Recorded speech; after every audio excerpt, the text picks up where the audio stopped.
Good day, Doc Alo. Good day, classmates. I am presenting my report to you on climate change and disaster risk management. This has four parts. In the first part is the overview of climate change and disaster risk management. Climate change overview. Climate change is defined as long-term alterations in temperature, precipitation, wind patterns, and other aspects of the Earth's climate system. This is driven primarily by human activities such as burning of fossil fuels, deforestation in industrial processes.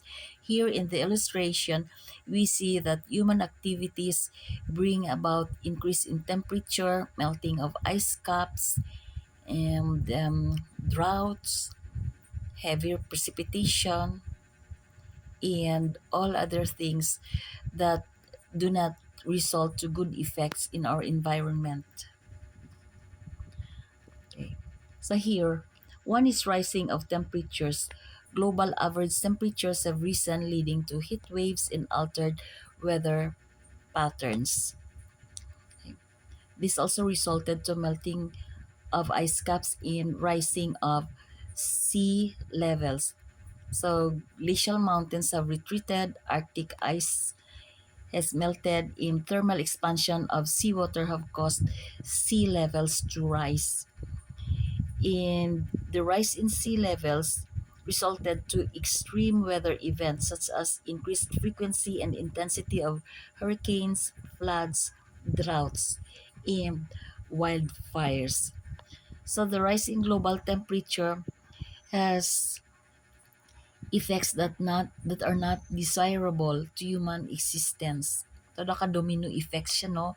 So first, taas temperature, it resulted to thawing of permafrost, then taas aton water level, taas ang water level, it resulted to expansion of it resulted to abnormal frequency of uh, precipitates, leading to floods, hurricanes, and on the other side of the planet, it resulted to droughts and wildfires. Climate change has also resulted to disruption in the ecosystem. One is shifts in species distribution, another is coral bleaching, and biodiversity loss. Once the ecosystem is disrupted, all the species living in it will suffer from that disruption. So one is alteration of species distribution resulting to poor carbon sink. Once carbon sink is altered, this causes droughts, increase in carbon source kasi syempre hindi na natin ma-deposit sa sink, and this gas goes up to the atmosphere causing greenhouse effect. So gasaka daw ka domino effect lang, sige-sige lang saka ang aton nga temperature with this. Now, once this happens, this can also have socioeconomic impacts because this threatens food security, water availability, health, and livelihoods. Disaster risk management refers to a systematic approach to identifying, assessing, and reducing the risks associated with natural, human-induced hazards. It focuses on minimizing vulnerability, preventing disasters, and enhancing resilience. So, risk is at the center. Diba? Why do we call it risk? Because there are hazards associated to it. Okay, there are hazards associated to livelihood, health, socioeconomic structure of the community, and many others. Now, there are groups who are vulnerable to such risks once there is exposure. So for disaster risk management, there are tasks that should be done. One is risk assessment. So how is this possible? How is this carried out? First is hazard identification. Managers should understand the likelihood of hazards such as floods, storms, or droughts. Another is vulnerability analysis. Managers should identify populations, infrastructure, and ecosystems that are at risk for hazards.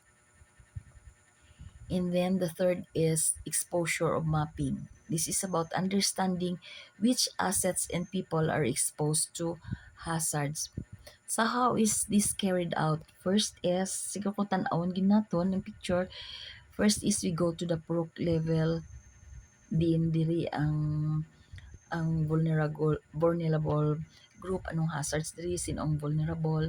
Okay, next we go to the next level, the barangay level, the town, and eventually we can go to the province level, regional level, until up to we reach the national level.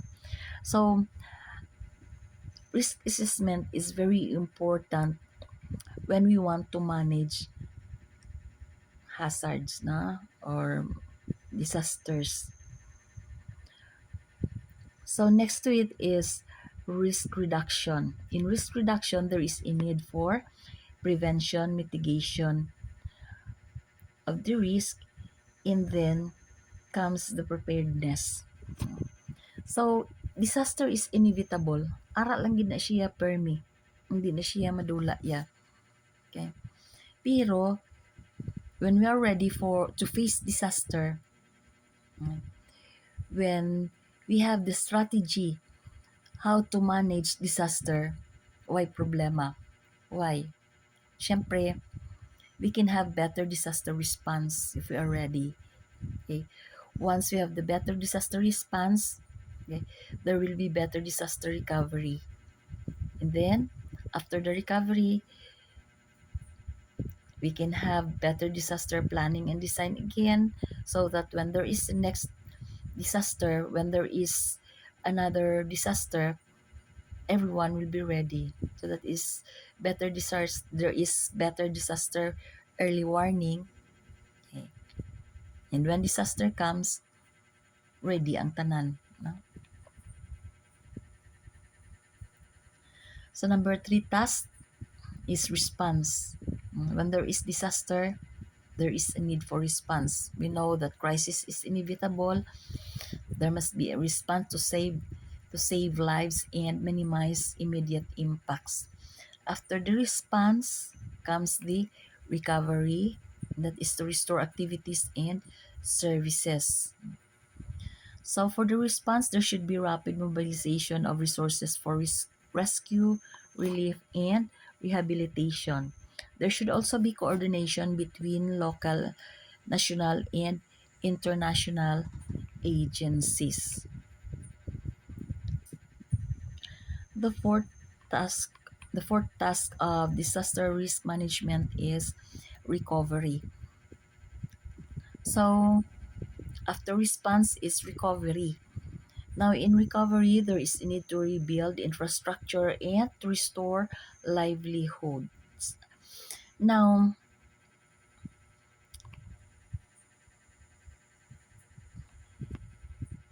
there is also a need to promote sustainable development practices to prevent future risks. So here, after the recovery, there is a need to plan for prevention and to minimize impacts of future disasters. And then once we have the plan for prevention, implement na siya. Once na-implement siya properly, everyone in the community is ready to face any crisis that may come. So once ready ang tanan, okay, it's easy to manage crisis.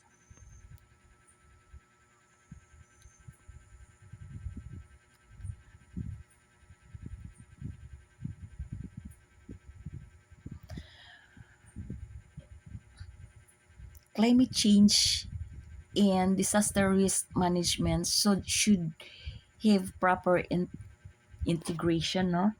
Given the interconnectedness or the interconnection between climate change and disasters, integrating climate change adaptation into disaster risk management is critical. Here we have the key strategies for this. Number one is building resilience. In building resilience, there is need to promote climate resilience agriculture, water conservation, and renewable energy. So for climate resilient agriculture, dapat ang mga varieties ginatanom naton are climate resilient, hindi madali malantay, hindi madali mag mag-dry or mag-wilt during dry season. Then everyone knows that we need to conserve water. And the use of renewable energy is in practice now. Damo nagagamit solar energy. The next here is enhancing community-based adaptation measures. So kung ano may ara sa community, ang muna itong gamiton for adaptation measures. Second here is data and it's all about data and technology. So leveraging satellite data and AI for accurate climate modeling and disaster forecasting is very important. So karon we can see the weather forecast like 10 days from today, pwede na natin matanaw because of the satellite data and AI. Makita na natin. Then next is implementing real-time monitoring and early warning systems. Very important in um, disaster risk management and in managing climate change. No? So climate change adaptation and disaster risk reductions are two important things that should be included in our system. Once these two are integrated properly, this can result to resilient community which can adapt better to climate change. And this also reduces vulnerability to disasters. No?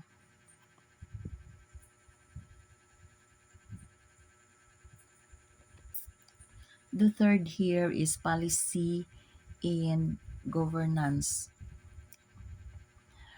There should be policies that are aligned with disaster risk management, and it is the role of the government, especially the LGU, to strengthen the local governance, the to strengthen the local um, population in terms of facing um, disasters. So dapat ara na based on policies, dapat ara na tanan, no. Tapos there is a need to empower the communities so that when disasters come, ready man sila.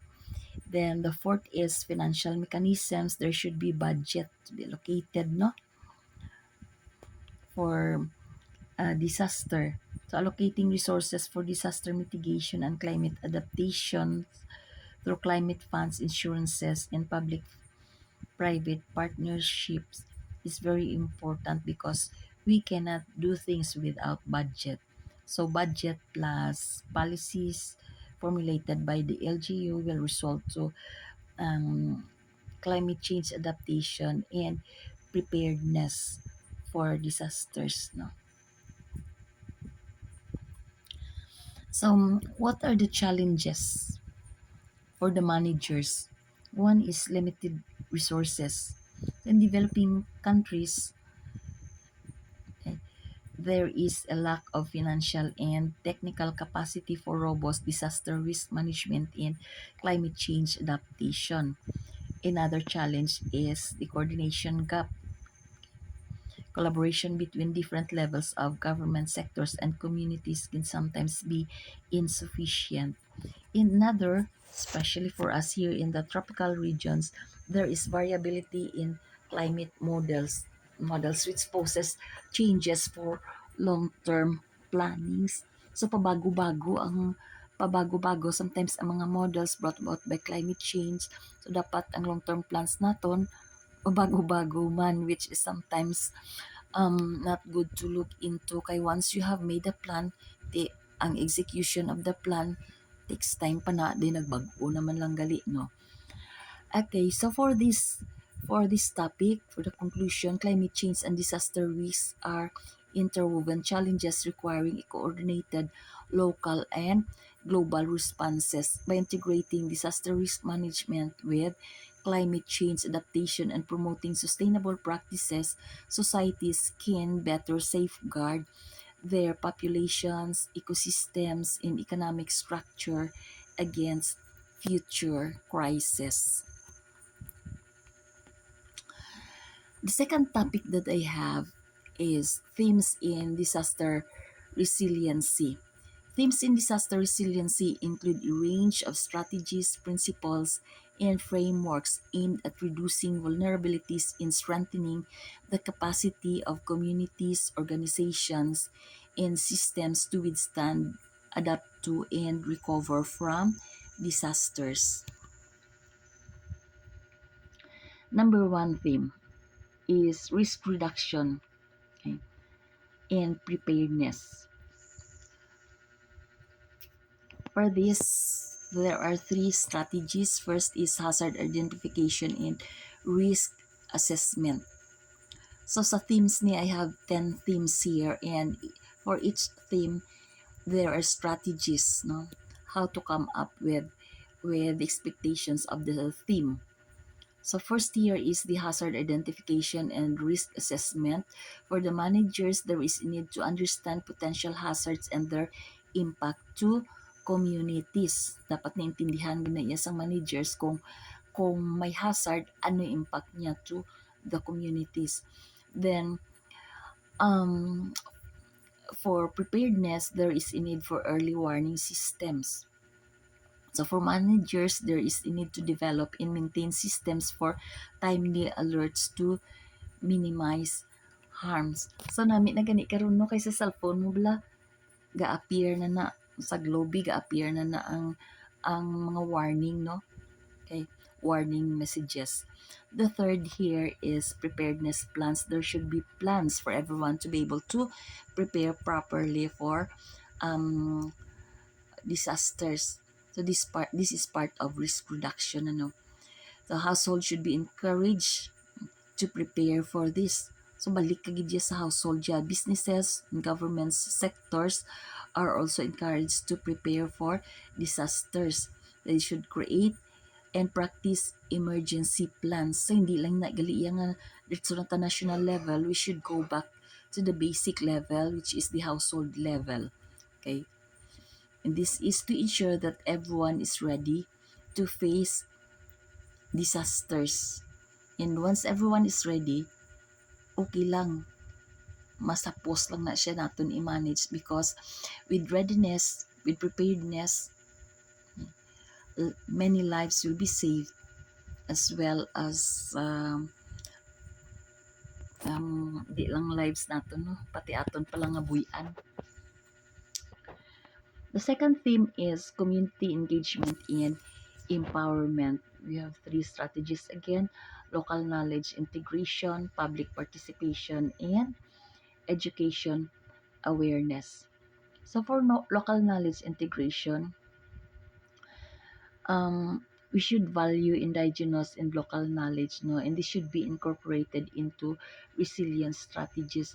So for managers, kung anong ginaplano naton nga i-implement, okay, to come up with to implement naton as part of our resilience strategies, we should value indigenous and local knowledge. By doing so, ining atong target population or target community for such plan, makasilimos lang nga, ay, this is not new to us because this is part of our practice. This is us. This is what we are doing. So, dapat i-utilize natin kung anong may ara sa ila. Then, public participation.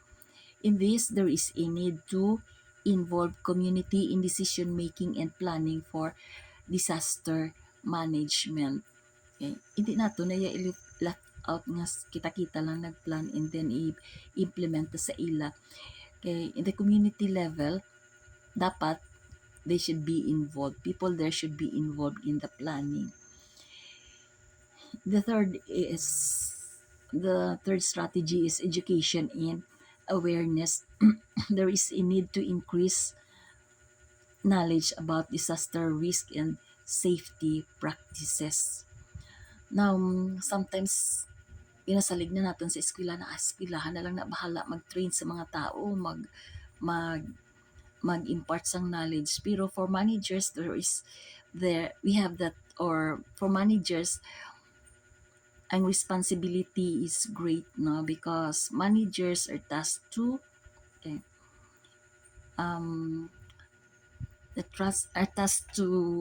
inform people about disaster risk and safety practices. The third theme is infrastructure resilience. This is about sustainable design and construction, green infrastructure, and redundancy and fail-safe mechanisms.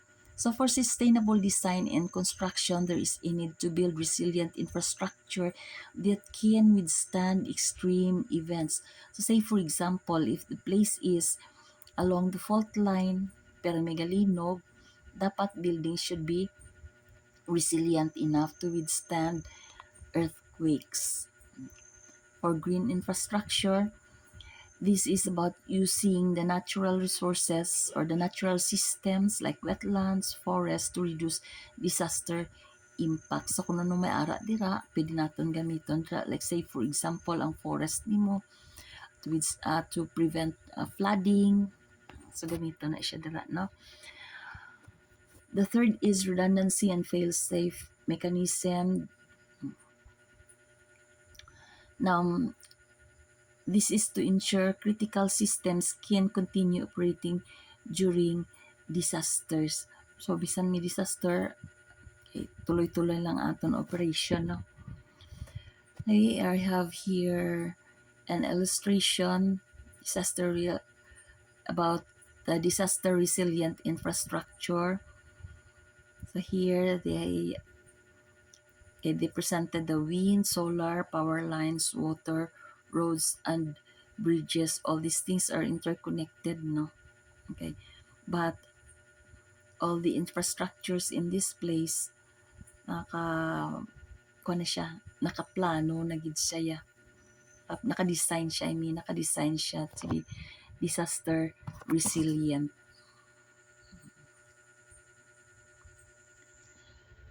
The fourth theme is climate change adaptation. Okay, this is about understanding climate risk in order to address these changes in order to address disasters brought about by climate change. The third is adaptation strategies. Okay. This is about policies and practices that mitigate the effects of climate variability and extremes. So here in adaptation strategies, dapat dili yan may aragid tasang policies and i-implement kinang policies so that we will see it in practice. So example sini abi mga adaptation strategies naton. Say for example for food security, kung nasanay ka to tanom sang mga varieties nga tangtas limudo ka nami gid pero hindi siya highly adaptable to variations in weather conditions. So wala ka mahimo, you have to adjust, no? Okay. Another one is nature-based solutions. So in climate change adaptation, there is a need to utilize the natural resources for adaptation. Like the mangroves for coastal defense, the riparian system is part of adaptation for flooding. Syempre maguna-una magita nga may flood na dira, so hindi naton pagkalbuhon naton nga higad sa suba. We should plant trees in there. Okay, we know that things go round and round. What goes around comes around. So here, if there is proper assessment, then we can plan. If we can plan, we can implement. Then if you have implemented something, we can go for monitoring and evaluation. And then let everyone be aware of this. Then balik naman ta assessment kung naga-continue ba nga aton nga program. Kay in this, it is easier for our climate change adaptation if we have the system.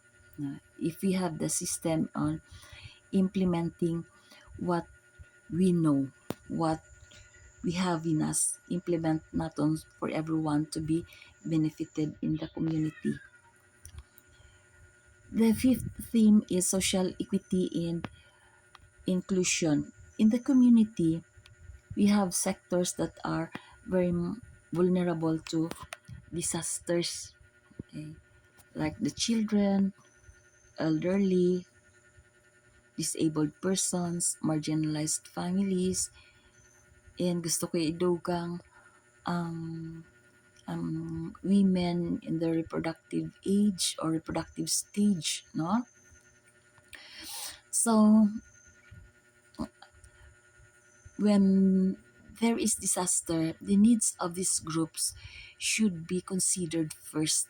Unahong tana sila, no? Kay silang vulnerable groups in our community. Okay, so that's part of social equity. For inclusion, okay, inclusive planning should ensure that all voices are heard in the planning and response efforts.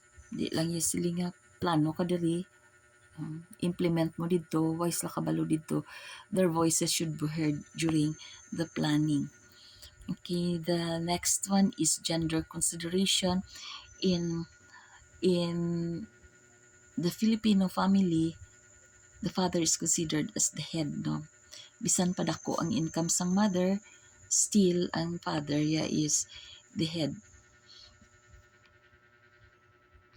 So knowing that male counterparts possess greater strength in disaster management and recovery, they are important factors. Siyempre, in a family B, ang nanay buntis. Bisan ano niya pa na iya kabakod niya, still, hindi na niya kaya ang iban nga bagay when there is disaster, no? So, there should be gender considerations. Next is economic resilience. Business should continue even when there are disasters or even after disasters, because it's business that makes the world go round. So there should be a plan to support businesses in order for these things to be in full operations even during disasters and after disasters. Okay. And then insurances and risk financing systems should also be incorporated in the management. This is very important to spread and mitigate financial losses. Then for our vulnerable sectors, livelihood diversification should be promoted in order to reduce dependency. So, hindi na lang mag-depend na lang sa tulong kung anong gaabot dira, no? So tagaan man na sila sang avenue where they can have livelihood diversification. So I like this illustration. Here in this illustration, each each column there is about a community. Yeah. So meaning in a community kanya-kanya ta kanyat ors kanya-kanya ta paningkamot, pero it is easier for communities to face disasters when there is interconnectedness, no? So connected lang sila, iban uli-ulihi, nubo ila kolom, iban tag-as na. But look at these three people representing communities. They're helping one another, no? So with this, okay, it is easy to manage disaster. It is easy to recover. It is easy to build after the disaster, and it is easy to promote economic resilience when there is that connectedness. And then with this, pwede lang ya ang business nato niya, hindi na maglauntat kon ang community ya gagiho lang gihapon, no?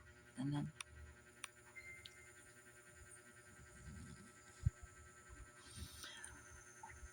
The seventh theme here is governance and policy. So strategies naton, one is integrated disaster management. Now, in this, efforts across sectors and levels of government agencies should be directed towards integrated disaster management. Sama na bala? Say for example, in a community imo role ya in ang street sweeper kaya taga silhig ka sang lugar dira sang isa ka place like plaza. O paano ka maka-contribute sa disaster risk management? Paano ka dra ka contribute? Ti syempre rin ikabalo kaya nga kung idamp na nimo dira iya ang mga basura sa kanal, one day this will lead to disaster. So dapat siya tipunon mo na siya kay padala sa garbage collector para nga wala ta sang disaster nga matabo eventually.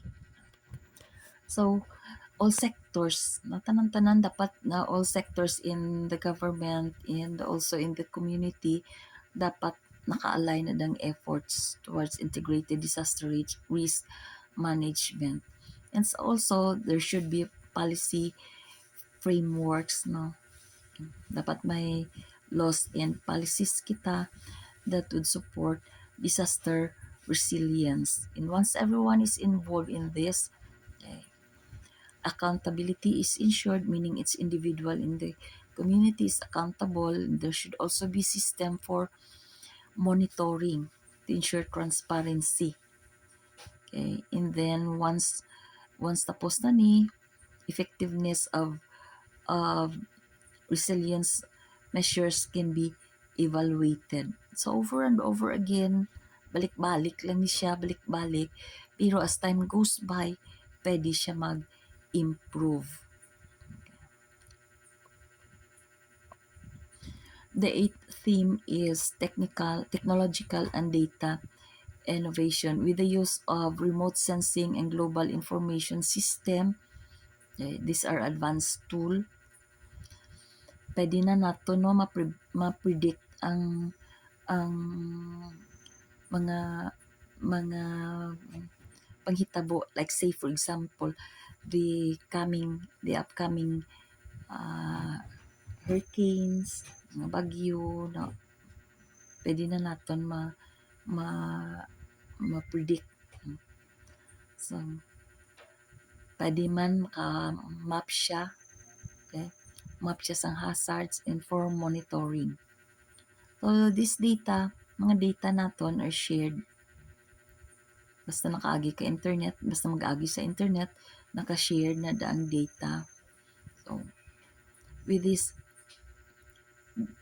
the big data can be used by AI for predictive modeling, and ni mga predictive models naton can be used in making informed decisions. So based on experiences, kung may ginatanaw na ta, like say for example abi nang pinaka-common lang gid sa aton riya nga panghitabo sa Negros siya bagyo. So ma-predict na iya sang AI, ma-predict na sa mga mga models, no, with the use of internet, na ma-predict na nila saan o malandfall, saan o mabot ang bagyo. So with this, ang aton niya nga managers can make informed decisions, and these informed decisions can save lives, save properties. Now the third one here, the smart cities. Now smart cities are possible with the integration of internet and technology to enhance urban resilience. So, syempre, kung may internet and may technology, okay, pwede siya ka-prepare ya. Kung may disaster, pwede ta ka-prepare because will be notified in advance. And then the ninth theme is recovery and rehabilitation. So first strategy here is build back better. Oh, anong i-build ta? Okay. Say for example, okay, during disaster may naguba. Kung anong naguba ni mo dira, when you build, it should be built according to what you would like it to be in the future. Say the future that you want to have with the kind of building you are restoring is can withstand pulo ka bagyo. Sa man na imuon nimo. Okay, say for example, you are tasked to build houses nga magkalaguba sa bagyo abi no, okay, in a certain purok. So na imuon mo. Okay, with this strategy, build back better, you should build back better housing facilities, build back better bridges, better roads. Ang ang mas maayo kaysa tong naguba. So amo na siya ang pinaka-meaning sang build back better. So normally in a community, kung naagyan sang sakuna, naagyan disaster, ang tasta is build back better communities. This is about improving like infrastructure and systems during recovery to reduce future risks. Another is psychosocial support. This one is very necessary to address mental health needs following disasters. You see, if you are included or if you belong to the vulnerable group, like marginalized na sector, wala ka na, tumay balay ka pa, ga problema ka gani sang pangabuhi nimo, much more kung naagyan ka disaster, sobra-sobra na problema mo. And this can affect the mental health of these people. So as managers, dapat, okay, this one should be given consideration, no? mental health needs, okay, of the community following disasters. And then the third one is sustainable recovery, no? There should be a balance between short-term and long-term resilience goals. So anong short-term goals nimo during after the disaster? Okay, ara na din ang relief goods. Pero after giving the relief goods, after 2 weeks, anong may ara? Wala na, bayaan ng mga communities. So ano ang long-term goals? Okay, in building back better communities, what is the long-term resilience goals of the managers to ensure sustainable recovery? Ana. So, kung masaling we are ready to rebuild, meaning ara ning tatlo sa aton, no? Okay, we know how to build back better communities, and we have the means to support the mental health needs of the affected people, para nga at least inspired lang sila, no, bisan may sakuna. And then okay, ara kita sa road for sustainable recovery. Okay, the 10th theme is international collaboration in learning. One strategy here is cross-border cooperation. Ano mayara sa cross-border cooperation? This is to address transboundary risk like pandemics. Example, pandemics, river flooding, na bala. Cross sa boundary, syempre. Now, we have experienced this during pandemics. Kung taas ang cases in one place, i-close ang border. No? In one barangay, taas ang cases of COVID, i-close ta ang border. No one could go out, no one could go in, kag enter the barangay sa amo na siyang Botyang Balod. And this is to reduce risk. Another is knowledge sharing. There's no need for us to suffer para makabalo lang ta.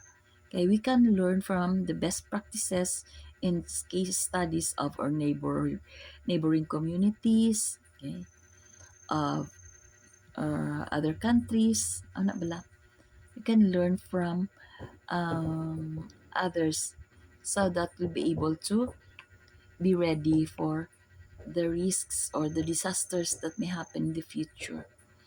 Then the last here is the humanitarian aid. This is for managers. Okay. There is a need for managers to coordinate to national and international assistance groups to support affected areas. My third topic is about Philippine laws and initiatives on climate change and disaster management. I read the Philippines has enacted several laws and implemented initiatives to address climate change and disaster risk reductions, given its vulnerability to natural disasters and climate impacts. Key laws on climate change and disaster management. Number one here is Climate Change Act of 2009, also known as Republic Act 9729. The purpose of this is to establish a framework for climate change and adaptation and mitigation. The key features are the following. Creation of Climate Change Commission is the lead policy-making body on climate change. Development of National Framework Strategy on Climate Change and the National Climate Change Action Plan. Sa amo ning included sa Climate Change Act of 2009. Then it also mandates local government units to create local climate change action plans.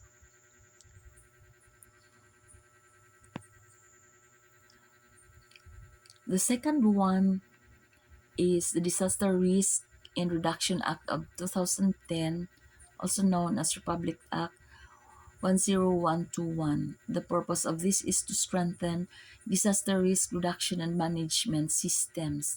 The key features are the following. It establishes the National Disaster Risk Reduction and Management Council. Okay. It focuses on disaster preparedness, prevention, mitigation, response, and recovery. And it requires LGUs to create local DRRM plans and establish DRRM offices. So, existing na ni siya, no? Sa mga LGUs.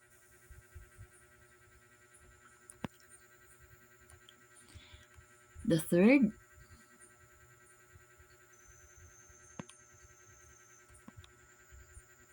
the Philippine Clean Air Act of 1999. It aims to control air pollution and promote environmental sustainability, indirectly addressing climate change. The fourth is Renewable Energy Act of 2008, also known as Republic Act 9513. It promotes the use of renewable energy sources, reducing greenhouse gas emissions and dependency on fossil fuels. The fifth is the Environmental Awareness and Education Act of 2008, also known as Republic Act 9512.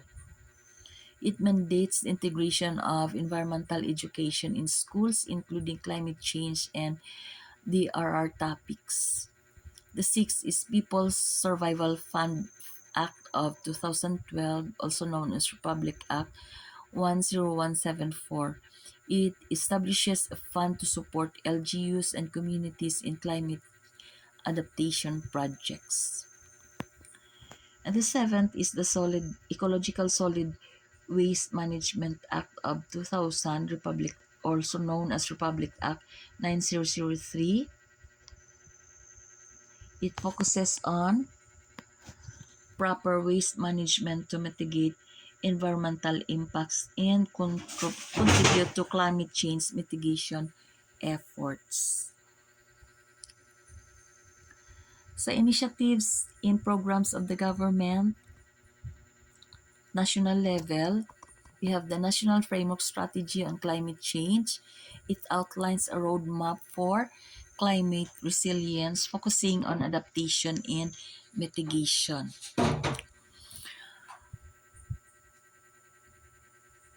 The National Climate Change Action Plan focuses on food security, water sufficiency, ecological stability, human security, sustainable energy, and knowledge sharing. Another one, the National Disaster Risk Reduction and Management Plan. It covers preparedness, prevention, response, and recovery. Still on initiatives and programs, local and community initiatives. Okay.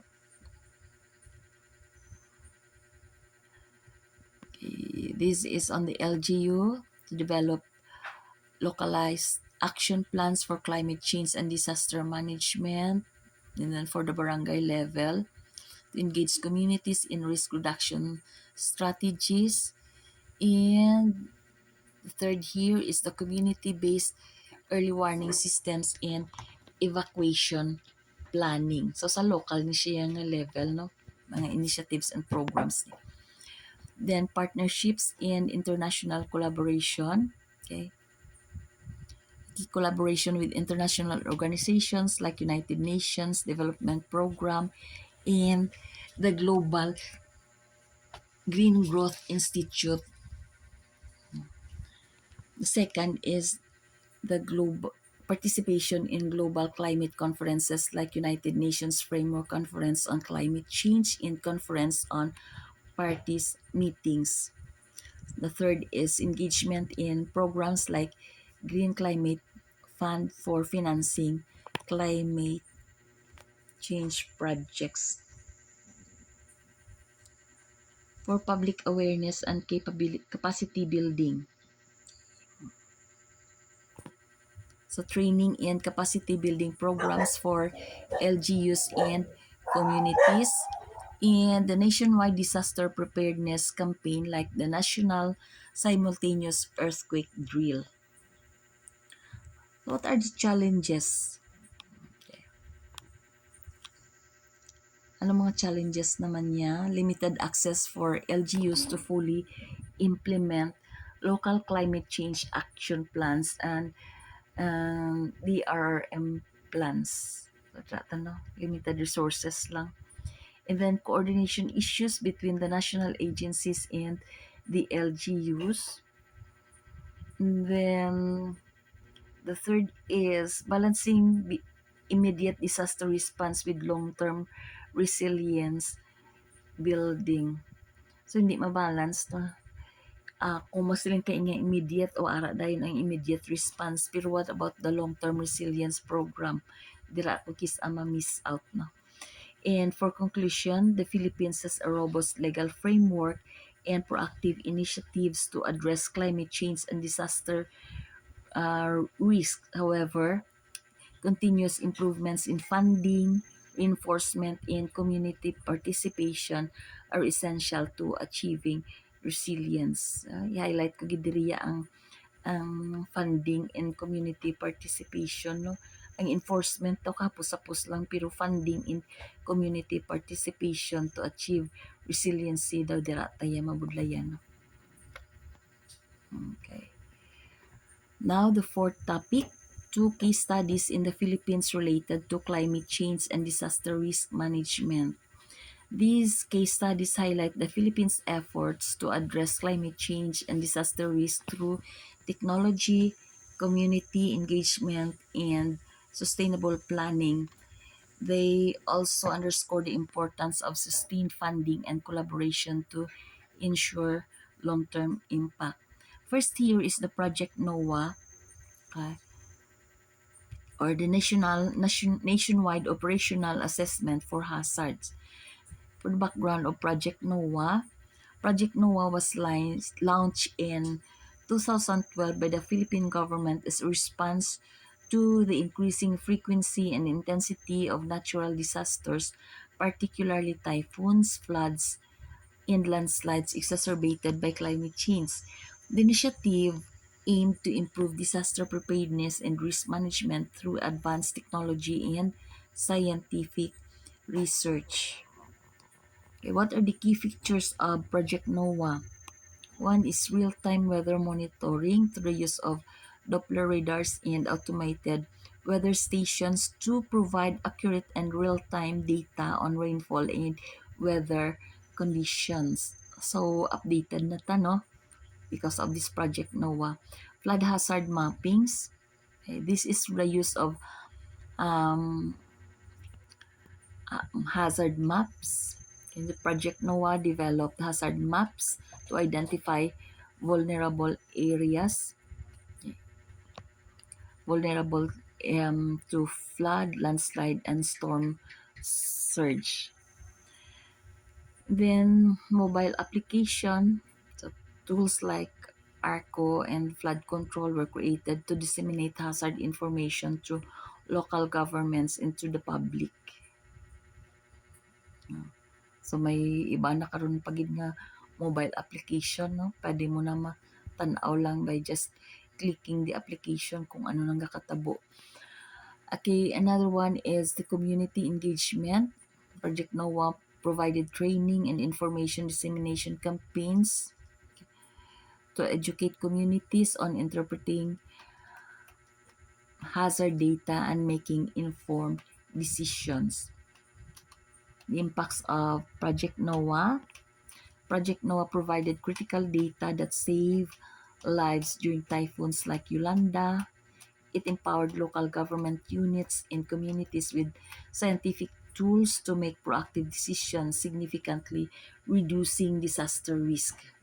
What are the challenges of Project NOAA, or what were the challenges? In 2017, funding issues led to the project's discontinuation under government management. So today, it is integrated into the University of the Philippines, okay, ensuring its continuity in a different form. So it's more of the scientific na nga side, whereas kung ara siya sa government, diretso ta implementation, no? So it's more on the education nga side, education of the community, pero ara gid siya scientific na nga side. The second is the Climate Resilient Cities project in Cebu. Its background: Cebu City, a highly urbanized area, has faced increasing challenges from climate change, including severe flooding, heat waves, and typhoon impacts. The Climate Resilient Cities project was initiated to enhance the city's capacity to adapt to climate-related risks. The key features: vulnerability assessment.